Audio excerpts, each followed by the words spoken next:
Dragi prijatelji istine i draga braćo i sestre, dobrodošli svi i na naš današnji dio programa svakodnevno u društvu sa Biblijom. Mi nastavljamo dalje naše putovanje kroz knjigu Sudaca. Danas dakle imamo na redu Suce, 6. i 7. poglavlje.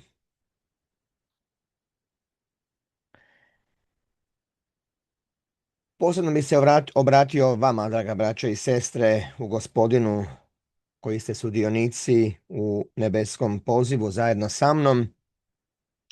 Naime, sa dubokim osjećajem odgovornosti i svetim strahopoštovanjem bismo željeli pristupiti ovom današnjem razmatranju.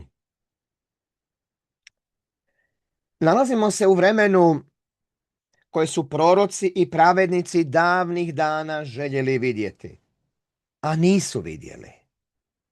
U danima Sina čovječijega, u vremenu žetve evanđeoskog doba. Pred nama se ne otvara tek stranica drevne povijesti, ispisana krvlju i znojem izraelskih sudaca, već se otvara milošću Božjom i ključem svezaka studija Svetog pisma živi nacrt naših današnjih iskustava. Kako nas uči naš voljeni pastor, 7. glasnik i posljednji glasnik crkve, prema 1. Korinčanima 10:11, sve se to njima događalo kao pralik, prema jeruzalemskom prijevodu Biblije, ili kao tip, a napisano je za opomenu nama na koje su došli krajevi vijekova. 1. Korinčanima 10, redak 11. Naša tema, mač gospodnji i Gideonov, nije borbeni poklič tjelesnog ratovanja, jer kao što stoji u 2. Korinčanima 10 u retku 4, oružje našeg vojevanja nije tjelesno. To je poklič duhovne pobjede. Poklič koji označava kulminaciju Božjeg plana za izbor crkve, tijela Kristova. Povijest Gideona, zapisana u knjizi o sucima, posebice poglavlja 6., 7. i 8., stoji kao monumentalna slika u sjeni koja detaljno, preciznošću božanskog arhitekta oslikava završne prizore ovog doba. Odvajanje malog stada od velikog mnoštva, objavu parousije, to jest prisutnosti našeg Gospodina, i konačni slom sustava ovoga svijeta u velikoj anarhiji. U ovom večerašnjem predavanju, vođeni svjetlom sadašnje istine i komentarima iz, sionske stražarske kule, ući ćemo iza zavjese slova i potražiti duh proročanstva. Vidjet ćemo, dragi moji, da Gideon nije samo povijesna ličnost, već tip Krista, i to ne samo Isusa kao glave, već potpunog Krista, glave i tijela, u dijelu rušenja većeg Midijana.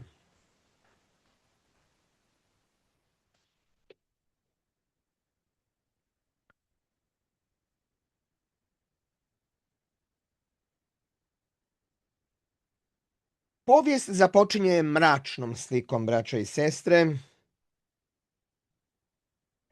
Evo, ako još niste otvorili, vrijeme je da otvorite vaše Biblije na tome mjestu, znači Suci 6. i 7. poglavlje.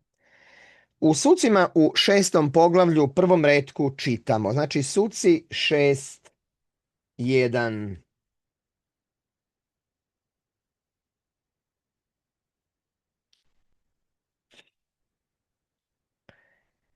Izraelci su učinili ono što je zlo u Gospodinovim očima, pa ih je na 7 godina podvrgao vlasti Midijanaca.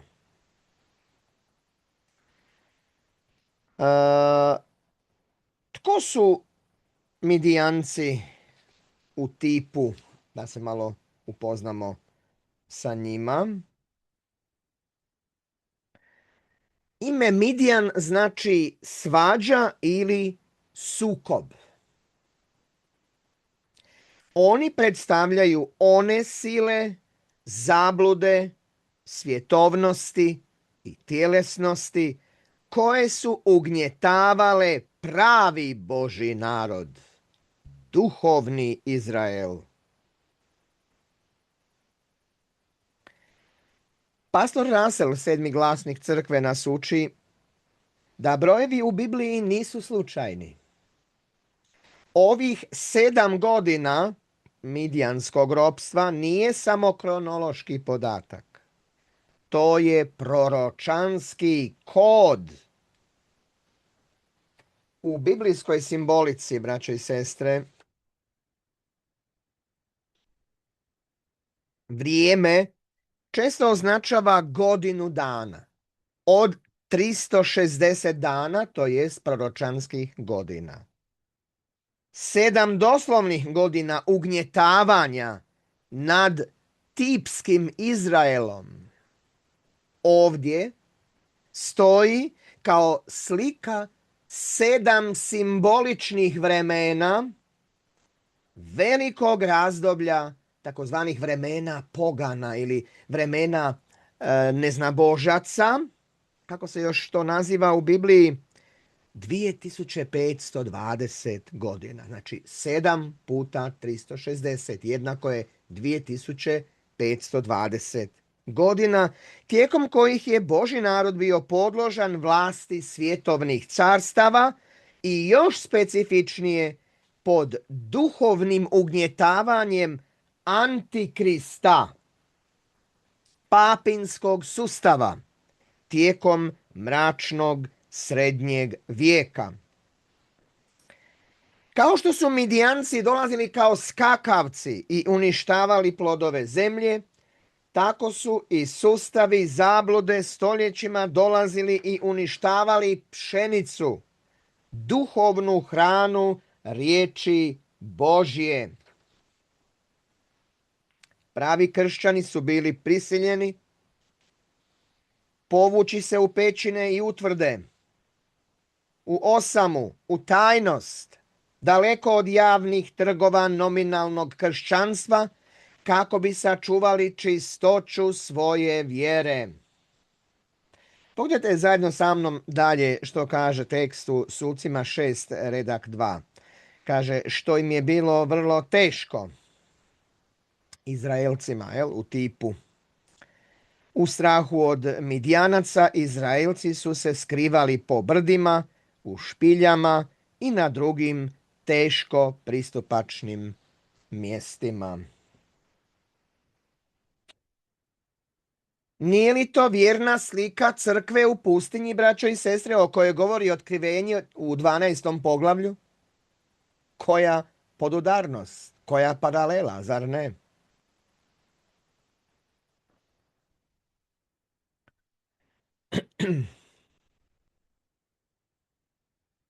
Idemo na drugu cjelinu. U takvim okolnostima pronalazimo Gideona, braćo i sestre. Gdje? Evo, pogledajmo, molim vas, 11. redak. Kaže drugi dio 11. redka da je Gideon vršio pšenicu u vinskom tijesku da bi je sačuvao od Midijanaca. Ovdje je skrivena dragocjena istina. Pšenica se obično vrše na gumnu, zar ne? na otvorenom prostoru gdje vjetar odnosi pljevu. Ali zbog straha od neprijatelja Gideon radi u tjesku, mjestu namijenjenom za grožđe, mjestu stješnjenosti. Ovo, braćo i sestre, predočava vjerne sluge Gospodnje na kraju tog mračnog razdoblja, neposredno prije svitanja žetve. Oni su ljubili pšenicu, riječ Božju, ali nisu je mogli javno propovijedati niti vršiti na vjetru javne diskusije zbog tlačenja, zbog opresije klerikalizma i sektaštva. Morali su se hraniti u tajnosti, u tjesku, pritisnuti okolnostima, ali vjerni u pripremi hrane za dom vjere. Tada mu se ukazuje glasnik Gospodinov, anđeo Gospodnji. Braćo i sestre, mi kao istraživači Biblije prepoznajemo da ovaj anđeo, ovaj glasnik Jehovin u antitipu predstavlja našeg Gospodina. Znači ovdje je prikazan početak same parousije, prisutnosti našega Gospodina. I kako glasi poruka? Evo ovdje u 12. redku, Suci 6 u redku 12, braćo i sestre, čitamo: Gospodinov mu je glasnik rekao: Gospodin bio s tobom, hrabri ratniče. Gideonova reakcija je puna sumnje, što je tipično za one koji se tek bude iz duge noći zablude. U 13. redku dalje čitamo, Suci 6, redak 13. Gospodaru, ako je Gospodin s nama, zašto nas je sve ovo snašlo?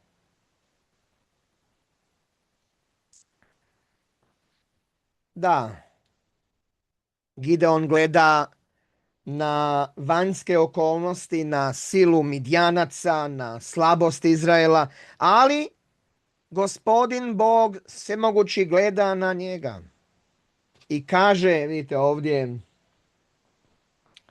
u redku 14. Idi i snagom koju imaš učini, jel to što ćeš učiniti? Da, snaga, braćo i sestre, nije bila u Gideonovom broju, već u Božjem poslanju. I ovdje, braćo i sestre, Gideon postaje tip Krista, onoga koji je poslan da izbavi narod. Ali kako ćemo znati da je vrijeme za izbavljenje? Gideon traži znak.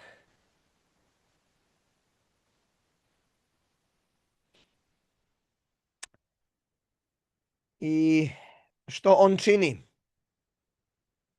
Prema 21. redku možemo to i pročitati. 21. redak kaže da je on, Gideon, prinio jare i beskvasne kruhove. Anđeo zatim dodiruje stijenu štapom i vatra izlazi iz stijene i proždire žrtvu.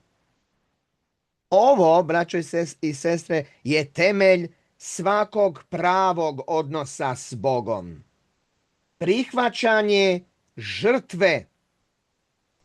U antitipu ovo nam pokazuje da je Kristova žrtva i žrtva njegovog tijela, crkve koja ide njegovim stopama, temelj na kojem počiva cijelo djelo izbavljenja. Vatra, Duh Sveti, svjedoči da je žrtva ugodna Bogu.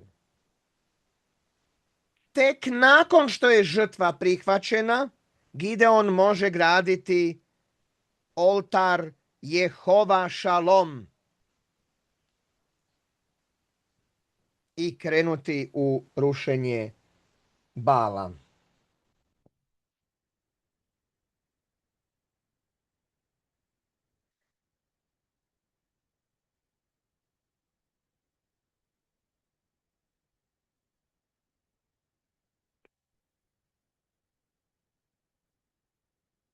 Idemo na sljedeći dio. To je jedan od najdubljih i najljepših, vjerujte, tipova, braćo i sestre, u ovome izvještaju, kojega sedmi glasnik, pastor Russell, sa takvom jasnoćom razlaže u svojim ranim spisima, povezujući ga sa planom vijekova. Gideon, ja se ispričavam,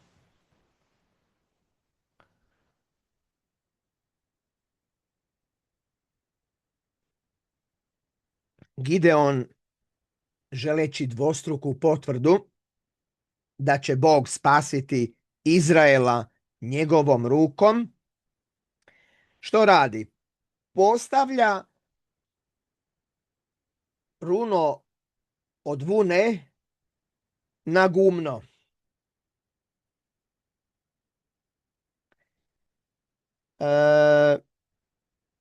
Sljedeći tabelarni prikaz kojeg vidite sažima ovo ključno tipološko učenje. Dakle, vidite i sami tu, Gideon je dakle Krist, runo je tjelesni Izrael, a zemlja ili gumno su narodi svijeta. Onda imamo prvi znak,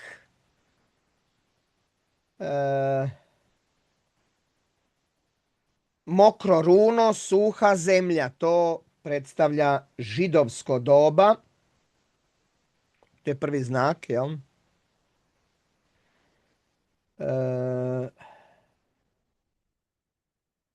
Gideon moli ako bude rosa samo na runu, a po svoj zemlji suho i bi tako, jel?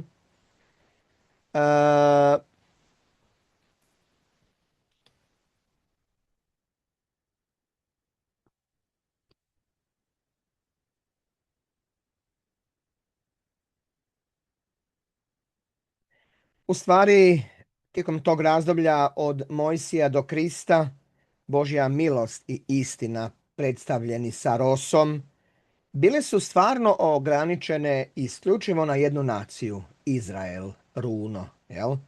Imate u Amosu u 3. poglavlju, u 2. retku, gdje stoji samo vas sam poznavao od svih plemena zemaljskih.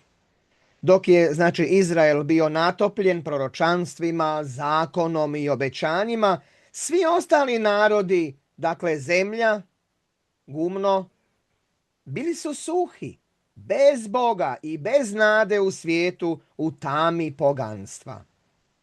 Puna zdjela vode predstavlja obilje istine koja je bila povjerena, braćo i sestre, Židovima. Ali Gideon traži još jedan znak, obrnut. To vam je zapisano u Sucima 6:39. Suci 6:39. Još se jednom obratio Bogu. Nemoj se ljutiti na mene ako ti još jednom progovorim. Želim da ovaj put samo runo ostane suho, a da zemlja oko njega bude orošena. Ovo je zanimljivo, jel? Vidite, braćo i sestre, ovo je ovaj drugi znak. Ovo je slika promjene dispenzacije koja se dogodila odbacivanjem Mesije. Evanđeosko doba je tu predstavljeno. Ono karakterizira stvarno upravo suprotno stanje. Runo, dakle tjelesni Izrael, postaje suho. Znamo, prema Mateju 23:38, jel, Krist im kaže, evo, vaša kuća vam se ostavlja pusta. Oduzeta im je rosa božanske naklonosti. Sa druge strane, braćo i sestre, rosa se počela spuštati na svu zemlju. Naime, evanđelje je prodrlo među pogane. Tijekom cijelog ovog doba, dok je Izrael bio u sljepoći i suhoći, narodi svijeta su primali blagoslov visokog poziva Božijeg. Prema Djelima 15, redak 14, Bog je pohodio pogane da iz njih uzme narod za svoje ime.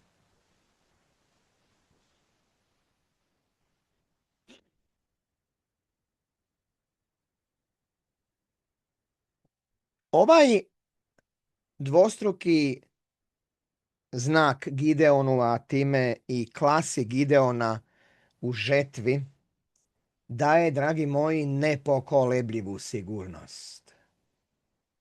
Mi znamo, braćo i sestre, gdje se nalazimo u struji vremena. Vidimo da je runo, Izrael, stoljećima bilo suho.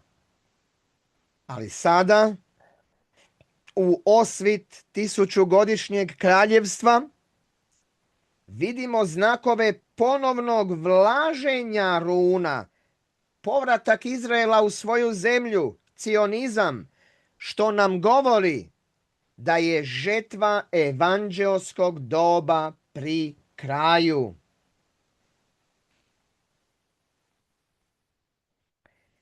Idemo na četvrti dio ovog našeg proučavanja.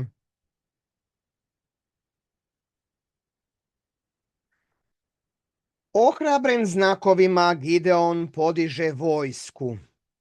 Zvuči truba i okuplja se 32.000 ljudi iz plemena Manašeja, Ašera, Zebuluna i Naftalija. Veliki broj, rekli bismo. Impresivna sila. Ali za Božji naum ovo je bilo previše. Ovdje, dragi moji, ulazimo u samu srž poruke žetve. Žetva nije vrijeme masovnog obraćenja svijeta, kako to pogrešno uče nominalne crkve i ostale organizacije. Žetva je vrijeme odvajanja, vrijeme prosijavanja, vrijeme kada se pšenica skuplja u žitnicu, a kukolj veže u snopove za spaljivanje, prema Mateju 13, redak 30. Bog ne treba mnoštvo, on traži kvalitetu, ne kvantitetu. On traži pobjednike. Zato slijede dva ispita, dva testa, dva stupnja prosijavanja, koja će reducirati ovu vojsku od 32.000 na samo 300. Prema Sucima 7, redak 2, Gospodin Bog svemogući kaže Gideonu: s tobom je previše ljudi. Izrael bi se mogao, kaže, hvaliti da se spasio vlastitim snagama. Prva naredba je bila, prema retku 3, tko se god boji, neka se vrati.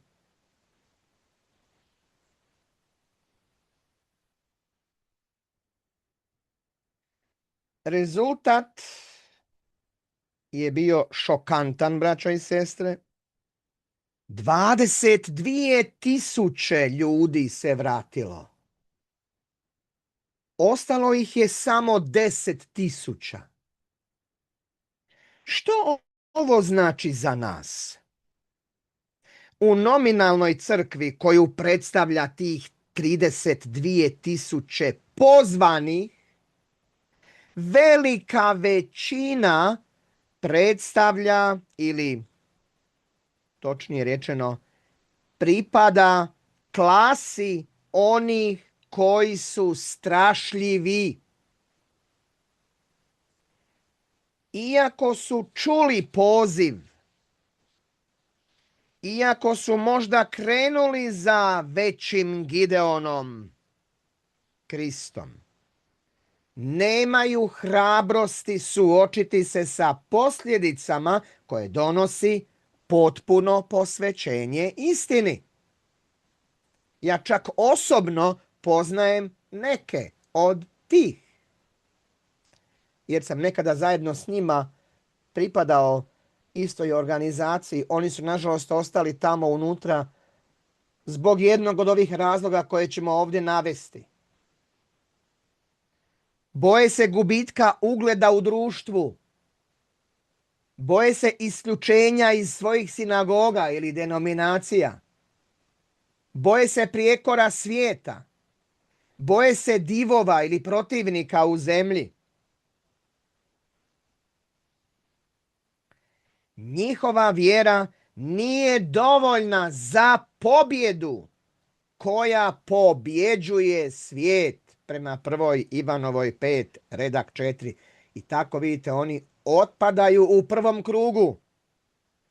Oni mogu biti dio velikog mnoštva iz Otkrivenja 7, redak 9. ako operu svoje haljine u nevolji, ali nisu dostojni biti dio malog stada kraljevskog svećenstva koje će sjediti na prijestolju sa Kristom. Gospodin Bog svemogući ponovno govori ovdje u Sucima 7, redak 4. Još ih je previše. Nevjerovatno, jel? Kaže dalje,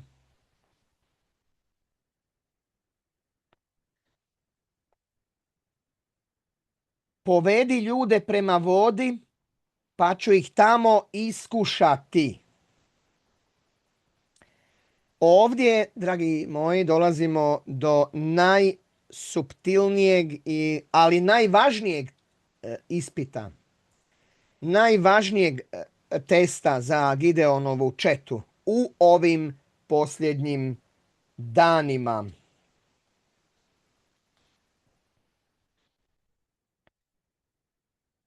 Test nije bio hoće li piti vodu, jer svi trebaju vodu koja simbolizira istinu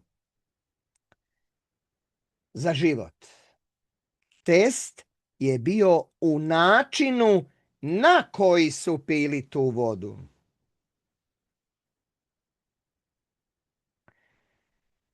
Gideon ih je dakle doveo na potok Harod.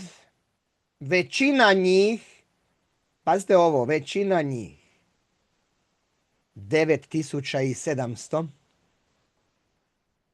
u izvještaju stoji da su klekli na koljena svoja da piju. Samo njih 300 je plokalo rukom svojom prinoseći ka ustima, ostajući na nogama.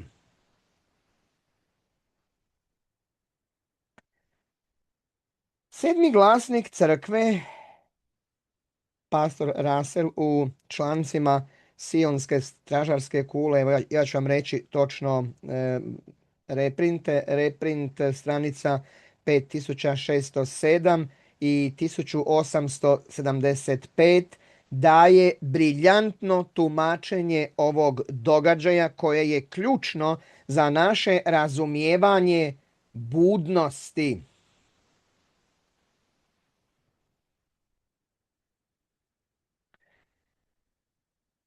Oni koji kleče, sedmi glasnik sada govori, ja ga citiram, dakle oni koji kleče, tih 9700, ovi predstavljaju klasu kršćana koji, iako su vjerni i nisu se uplašili prvog testa, znači nisu kukavice, postaju previše zaokupljeni samim pijenjem. Oni spuštaju gard. Oni kleče. Stavljaju lice ravno u vodu. U tom položaju oni ne vide što se događa oko njih. Ne vide neprijatelja, ne vide Gideona. Ovo su oni koji traže svoje vlastito zadovoljstvo u istini. Oni piju istinu lagodno kao duhovni gurmani. Možda se udubljuju u duboka proučavanja radi intelektualnog užitka, ali gube iz vida svrhu istine, a to je služba i borba. Oni su toliko fokusirani na vlastito osvježenje da zaboravljaju na opasnost vremena u kojem žive. Klečanje je stav odmora, kaže pastor, ne borbene gotovosti.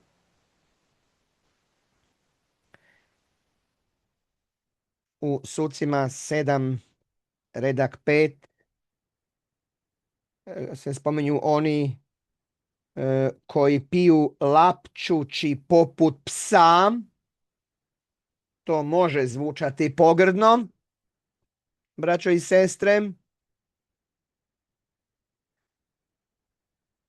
ali u kontekstu drevnog ratovanja i pastorovog tumačenja to je slika najveće pohvale.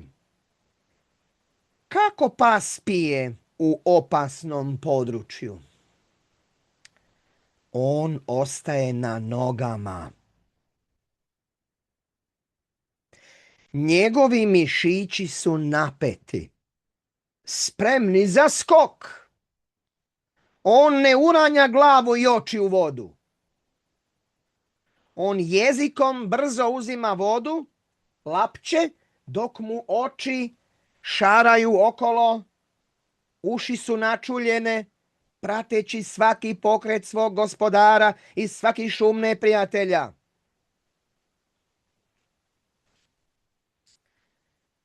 Gideonovi ljudi su uzimali vodu u šaku i prinosili je ustima, lapčući sa dlana, ne skidajući pogled s horizonta. Ovo je, dragi moji, slika malog stada. Pobjednika. Oni ljube istinu, vodu, i piju je, jer bez nje ne mogu živjeti. Ali oni piju sa oprezom, budni i trijezni, prema 1. Petrovoj 5, redak 8.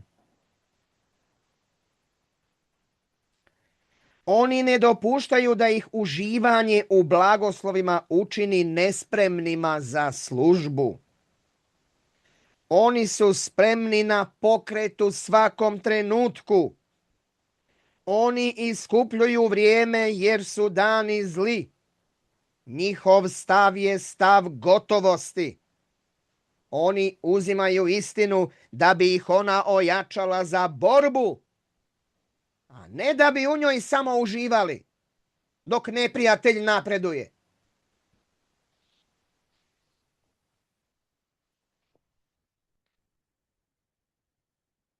Upitajmo se svi, draga braćo i sestre, kako mi pijemo? Jesmo li toliko udubljeni u doktrinarne debate ili blagodati naših sastanaka i zajedništava, kongresa i tako dalje, da smo zaboravili da je oko nas rat? Ili smo budni sa bokovima opasanima istinom, spremni slijediti većeg Gideona kamo god pođe?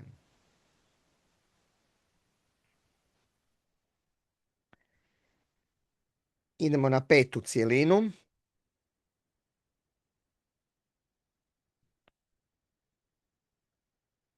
Nakon selekcije ostalo je samo 300 ljudi protiv 135.000 Midijanaca. ljudski gledano stvarno nemoguća misija. Gideon je trebao ohrabrenje. Gospodin ga šalje u neprijateljski tabor, u tajnu izvidnicu. Tamo u tami Gideon čuje razgovor dvojice stražara. I evo prema Sucima 7 redak 13. čitamo, kaže, kad je Gideon ušao u neprijateljski tabor, čuo je kako neki čovjek pripovjeda san svome prijatelju. Sanjao sam kako se pogača ječmenoga kruha kotrlja u midjanski tabor. Kad se dokotrljala do jednoga šatora, udarila ga je i on je pao. Dalje piše u 14. retku, a prijatelj mu ga je protumačio ovako. To je mač Izraelca Gideona, Joašova sina. Bog će u njegove ruke predati Midjance i sav tabor. Ovaj san, braćo i sestre, je duboko simboličan. Zašto baš ječmeni kruh? U biblijska vremena pšenica je bila hrana za bogate, dok je ječam bio hrana za siromašne i za stoku. Ječmeni kruh je bio grub, jeftin, prezren. Nije li to, braćo i sestre, savršena slika našeg Gospodina Isusa i njegovog malog stada? Prezren, biješe i odbačen od ljudi, čovjek boli i vičan patnji prema Izaiji 53, redak 3. Svijet ga nije prepoznao kao kralja slave. Vidjeli su samo tesarovog sina, ječmeni kruh. I zar nije to, ljubljeni, slika same poruke žetve koju mi danas nosimo? Evo jučer, to je prekjučer, kada sam bio u propovjedanju, jedna me žena napala i predamnom podrapala časopis i bacila. U očima velikih teologa, raskošnih katedrala, moćnih crkvenih sustava i uglednih institucija, organizacija, midjanski tabor, poruka istraživača Biblije izgleda jadno.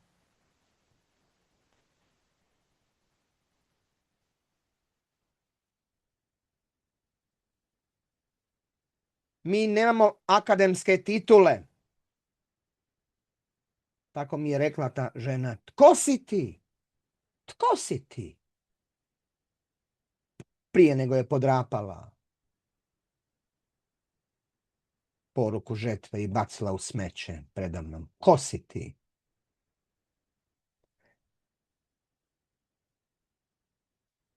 Da.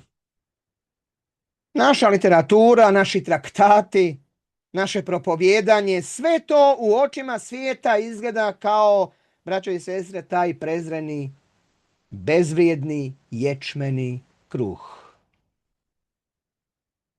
Nešto što jedu samo siromasi. Ali taj prezreni kruh se kotrlja. On ima u sebi kinetičku energiju božanske providnosti. I što on čini? On ne samo da dotiče šator, on ga ruši, on ga prevrće na glavačke.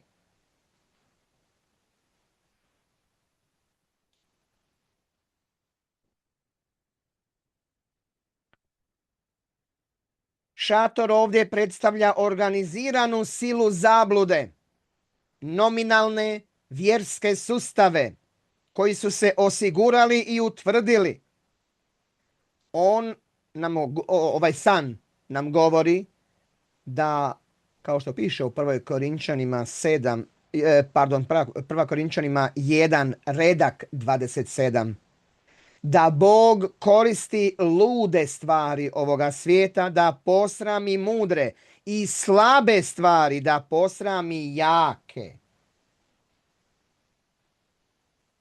Naša poruka, braćo i sestre, iako prezrena, sadrži silu istine koja će srušiti utvrde Babilona. Nemojmo se sramiti ječmenog kruha kojeg nam je Gospodin dao. On je sila Božja na spasenje. Dolazimo sada u 6. cjelini do same bitke. Strategija koju je Bog dao Gideonu je jedinstvena u vojnoj povijesti i prepuna, naravno, duhovnog značenja. Gideon dijeli svojih 300 ljudi u 3 čete.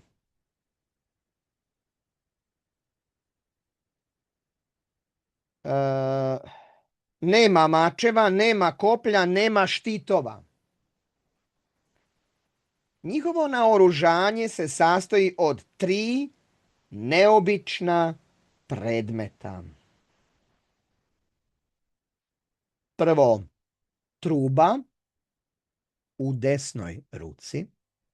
Drugo, prazan vrč u lijevoj ruci. Treće, baklja ili svjetiljka sakrivena unutar vrča.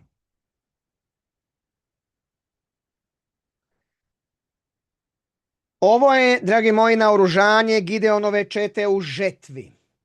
U 2. Korinčanima 10 u retku 4 stoji: jer oružje našeg vojevanja nije tjelesno, nego moćno kroz Boga za rušenje utvrda.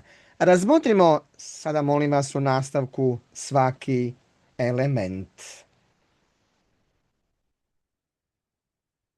Prazni vrčevi. Što predstavljaju vrčevi? Apostol Pavao nam daje jasan ključ u 2. Korinčanima 4 u retku 7. On kaže: ali ovo blago imamo u zemljanim posudama ili vrčevima, da bi preobilje snage bilo od Boga, a ne od nas. Vrčevi su, dragi moji, naša zemaljska tijela, naša ljudska priroda. Kao ljudi mi smo krhki, od praha, bezvrijedni sami po sebi. Mi smo prazni od vlastite pravednosti i snage. Ali oni imaju jednu svrhu, da budu posude, da nose nešto dragocjeno. U narativu, vidite, vrč je morao biti čitav dok su se prikradali taboru. On je skrivao svjetlo. To predstavlja vrijeme naše pripreme. Vrijeme kada je novo stvorenje skriveno u starom čovjeku, nevidljivo svijetu. Idemo dalje. Unutar vrčeva su bile baklje ili svjetiljke, jel? U 2. Korinčanima 4 u retku 6 kaže: jer Bog koji reče da iz tame zasvijetli svjetlo, on je zasvijetlio u srcima našim, vidite, da dade svjetlo spoznaje slave Božje u licu Isusa Krista. Baklja predstavlja svjetlo istine, prosvjetljenje Duha Svetoga koje posjeduje svaki duhom začeti kršćanin. To je ona istina, braćo i sestre, koja je gorila u Gideonu, ali primijetite paradoks, dok je vrč čitav, svjetlo se ne vidi. Dokle god, vidite, mi grčevito čuvamo svoju ljudsku prirodu, svoj ugled, svoj zemaljski život, Svjetlo istine je prigušeno, sakriveno unutar nas.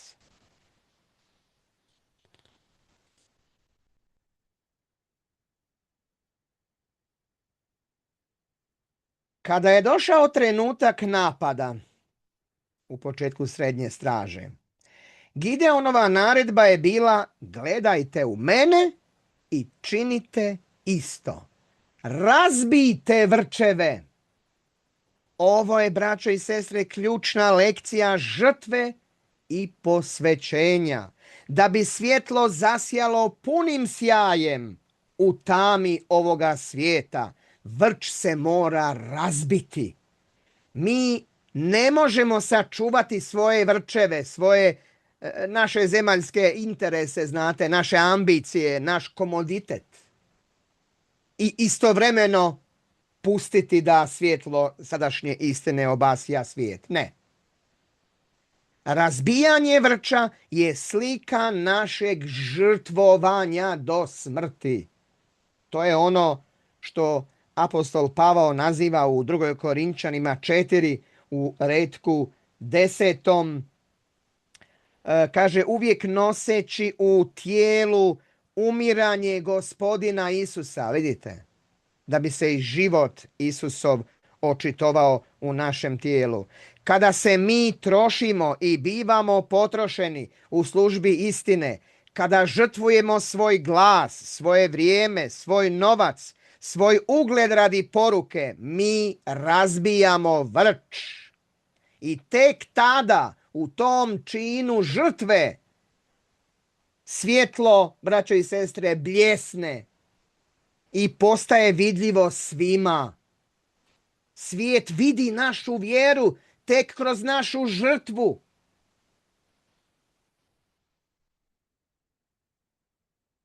Istovremeno sa razbijanjem vrčeva morali su trubiti u trube.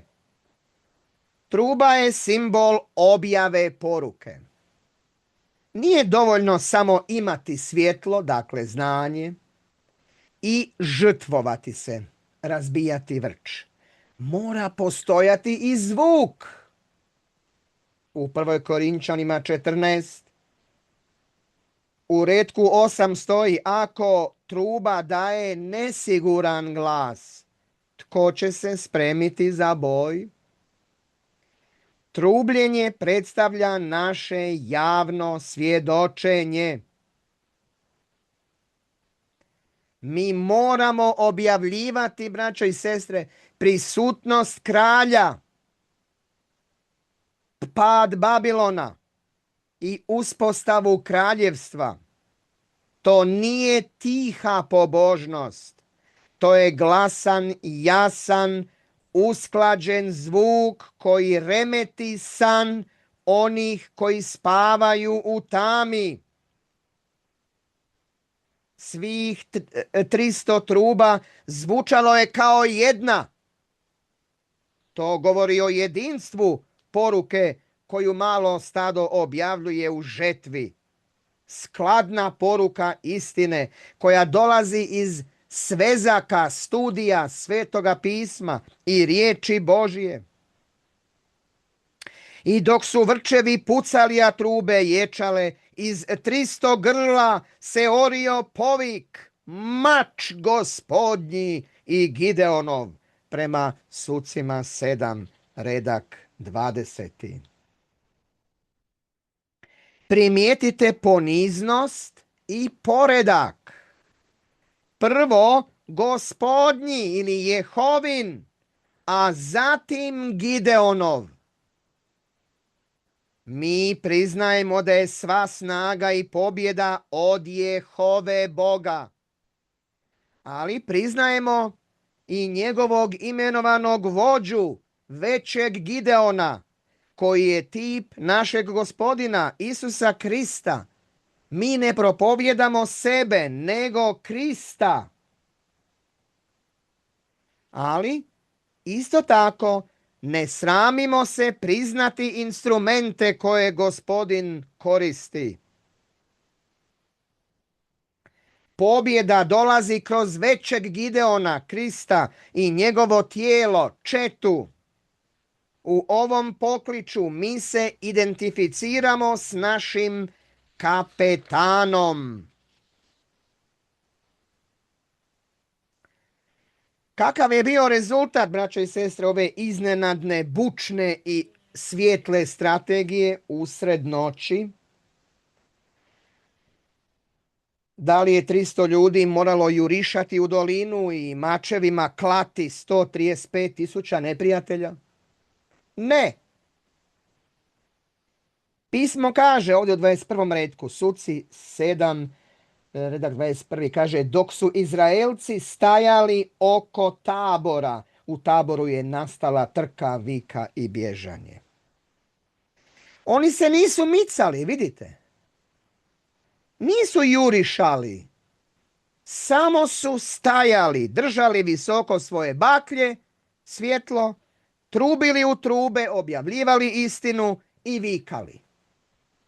A što se dogodilo u taboru Midjana? Evo, upravo smo čitali. Kaže, u taboru je nastala trka, vika i bježanje.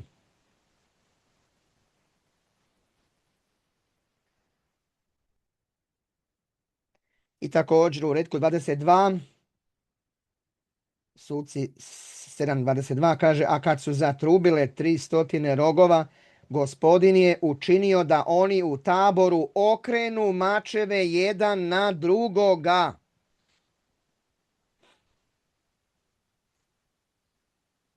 Ovo je, ljubljena braćo i sestre, veličanstvena i zastrašujuća slika vremena nevolje i anarhije, koja je već započela i koja će kulminirati u potpunom slomu ovog poretka.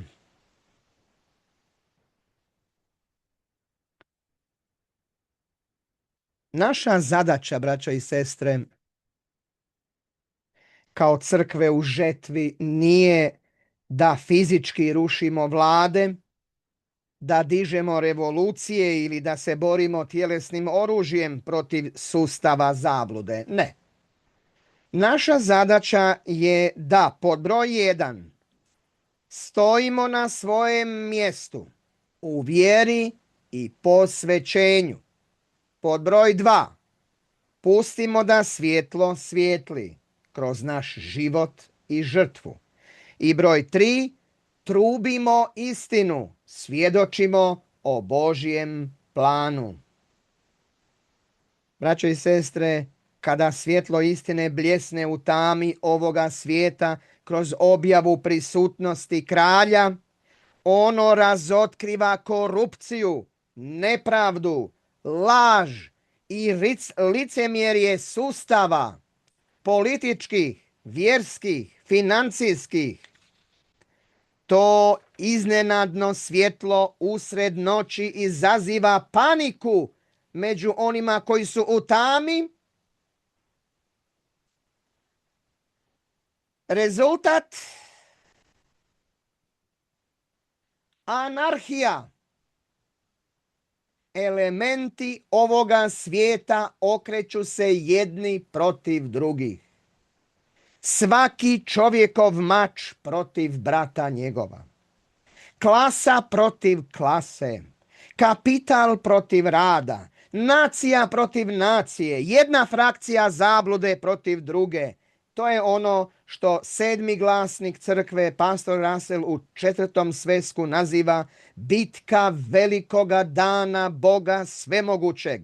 Samo uništenje postojećeg poretka uzrokovano samom prisutnošću istine koja je nekompatibilna sa sebičnim sustavima ovoga svijeta.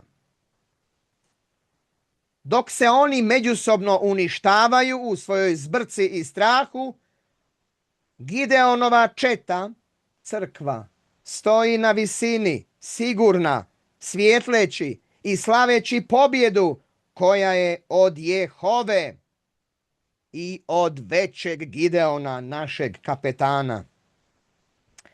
Da, mi smo promatrači suda, braćo i sestre, navjestitelji novog doba koje sviče nakon ove oluje. Prema 25. retku, Suci 7, Oreb i Zeb, knezovi midijanski, bili su uhvaćeni i pogubljeni. Oni predstavljaju vođe sustava zablude koji će pasti u ovom sukobu.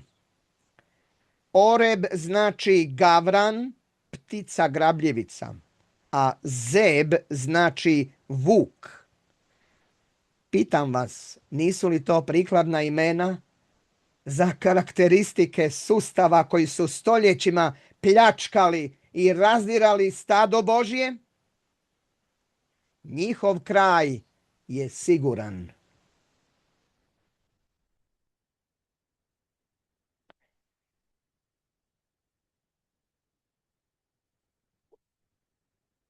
Draga braćo i sestre, povijest Gideona nije bajka za uspavljivanje djece. To je, dragi moji, ratni plan za nas danas. To je nacrt našega vremena. Danas naš veći Gideon, proslavljeni Gospodin Isus, je ovdje. On je prisutan u svojoj drugoj parousiji, prisutnosti, ovdje na zemlji. Truba se već čuje. Truba jubileja. Truba 7. anđela. Poruka istine koja okuplja izabrane. Proces selekcije je pri kraju.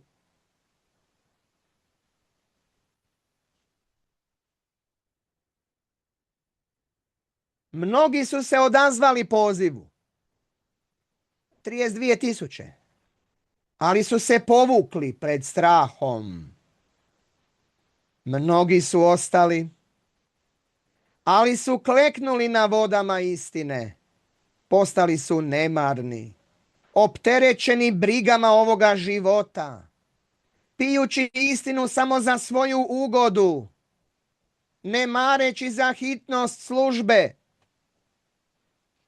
Pitanje koje danas stoji pred svakim od nas, pred svakim tko tvrdi da je u istini, glasi: gdje ja stojim? Pripadam li onima koji lapću kao psi, budni, oprezni, spremni na žrtvu, s očima uprtima u Gospodara? Jesam li spreman razbiti svoj vrč? Jesam li spreman da moj zemaljski život bude potrošen, da moj ugled bude uništen, da moja snaga iscuri, samo da bi svjetlo Kristovo moglo zasjati kroz mene drugima? Ne bojte se malobrojnosti. Što kaže u Luki 12.32 naš Gospodar? Ne boj se, malo stado, jer bi volja vašeg oca da vam dadne kraljevstvo. Bilo je samo 300 ljudi sa Gideonom. Manje od 1% od onih koji su se prvobitno odazvali. Ali sa tih 300 Bog je izbavio cijeli Izrael.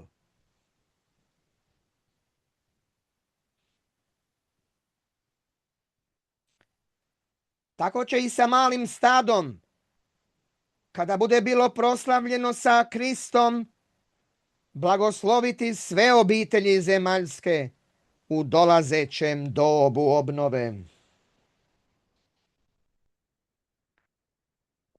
Dragi moji, neka bi nas Gospodin našao vjerne, neka bi nas našao sa trubom na usnama, objavljujući dobru vijest. Neka bi nas našao sa vrčem razbijenim u komade, kao žive žrtve.